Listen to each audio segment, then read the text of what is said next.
এগৰাকী সংগীতপ্ৰিয় ব্যক্তি কেঞ্চাৰৰ দৰে দুৰাৰোগ্য ৰোগত আক্ৰান্ত তেওঁ কালজয়ী পুৰণি অসমীয়া গীতসমূহ তেওঁৰ অতিকেই প্ৰিয় পুৰণা কাৰোবাৰ গান শুনিবলৈ মন আছে নেকি তেওঁৰ বাৰ গান ভইচে কিবা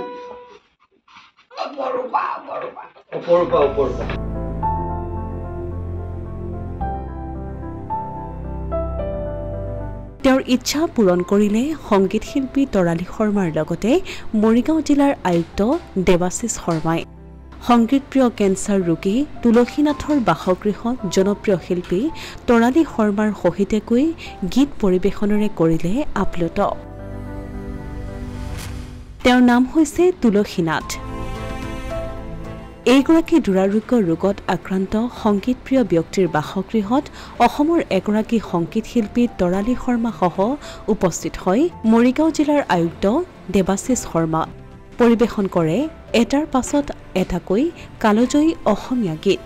ইয়াকে লৈ সংগীতপ্ৰিয় ব্যক্তি তুলসীনাথৰ মৰিগাঁও নটুৱাগাঁৱৰ সমীপৰ নোৱাগাঁৱৰ বাসগৃহত সৃষ্টি হয় এক আৱেগিক পৰিৱেশৰ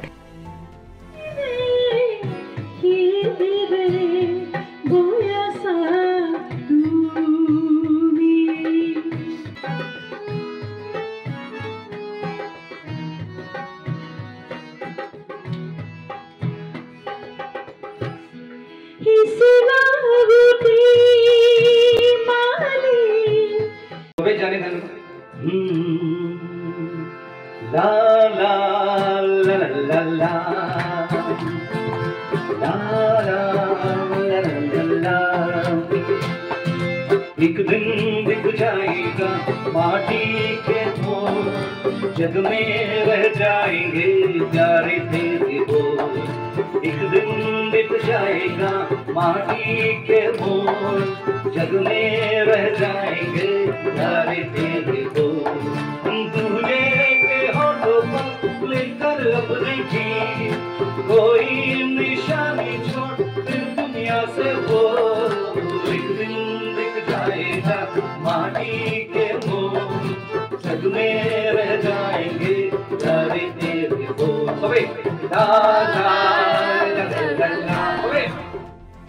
এই পৰিৱেশত খোদ জিলা আয়ুক্ত আৰু জনপ্ৰিয় কণ্ঠশিল্পী তৰালী শৰ্মাৰ কণ্ঠত কেইবাটাও জনপ্ৰিয় গীত শুনি আপ্লুত হৈ পৰে সংগীতপ্ৰিয় তুলসীনাথৰ লগতে তেওঁৰ পত্নী আৰু একমাত্ৰ জীয়ৰীসহ গাঁওবাসী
কৰ্কট ৰোগত আক্ৰান্ত তুলসীনাথৰ জীৱনলৈ অহা প্ৰত্যাহ্বানক গানৰ মাধ্যমেৰে মনোবল প্ৰদান কৰিবলৈ মৰিগাঁও জিলা আয়ুক্ত দেৱাশিষ শৰ্মাই গ্ৰহণ কৰা ব্যতিক্ৰমী পদক্ষেপ তথা বদান্যতাক বহুজনে কৰিছে প্ৰশংসা অসমীয়া প্ৰতিদিন ডিজিটেল সংবাদ মৰিগাঁও হাতত আচলতে একো নাথাকে কিন্তু এই সময়কণে ডাঙৰ কথা মানে এতিয়া যিটো সময়